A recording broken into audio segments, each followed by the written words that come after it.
Hello అండి. Welcome back our channel. ఈరోజు మీకు ఒక simple and tasty sweet recipe అయితే చేసి చూపించబోతున్నానండి. ఇవేంటో మీ అందరికీ తెలిసే ఉంటుంది. Sweet potato. మా సైడ్ అయితే అంటే మా అమ్మ వాళ్ళ సైడ్ మాది భద్రాచలం దగ్గర పాల్వంచ అనమాట. మా దగ్గర అయితే వీటిని గనుసుగడ్డలు అంటారు. మా హస్బెండ్ వాళ్ళ సైడ్ అయితే వీటిని కందగడ్డలు అంటారు.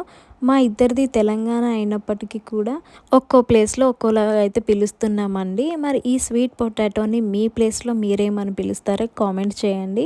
అలాగే ఇంకా వీడియోలోకి వెళ్ళిపోతే ఈ రెసిపీ వచ్చేసి నా ఓన్ రెసిపీ అయితే కాదండి. నేను కూడా ఫస్ట్ టైం యూట్యూబ్లో చూసే ట్రై చేస్తున్నాను. నేను ఎప్పుడు కూడా నార్మల్గా ఆలు ఎలా ఉడికిస్తామో అలా ఉడికించి అయితే పొట్టు తీసుకొని తింటాము. కానీ ఈసారి ఇలా ట్రై చేద్దామని ట్రై చేస్తున్నాను. ఫస్ట్ టైం చేసినా కూడా చాలా బాగా కుదిరింది. అలాగే టేస్ట్ కూడా చాలా బాగుంది. మీరందరూ కూడా ఒకసారి ట్రై చేయండి. మీ అందరికీ కూడా చాలా బాగా నచ్చుతుంది. నేనైతే ముందు స్వీట్ పొటాటో తీసుకొని ఫస్ట్ వాటిని నీట్గా కడిగిన తర్వాత పొట్టు తీసి పెట్టుకొని నెక్స్ట్ వాటన్నిటిని చిన్న చిన్న ముక్కలుగా కట్ చేసుకొని వాటర్లో వేసి పెట్టుకున్నానండి. తర్వాత స్టవ్ ఆన్ చేసి ప్యాన్ పెట్టి ప్యాన్ వేడైన తర్వాత కొద్దిగా నెయ్యి వేసుకున్నాను. ముందుగానే నేను తురిమి పెట్టుకున్నటువంటి బెల్లం వేసుకున్నాను. బెల్లం వేసిన తర్వాత ఒక చాయ్ గ్లాస్ మందం వాటర్ అయితే పోసానండి.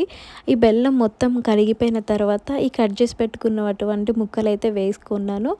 తర్వాత మూత పెట్టి 5 నిమిషాలకు ఒకసారి కలుపుతూ ఇలా పాకం దగ్గర పడే వరకు వీటిని అయితే ఉడికించుకోవాలండి.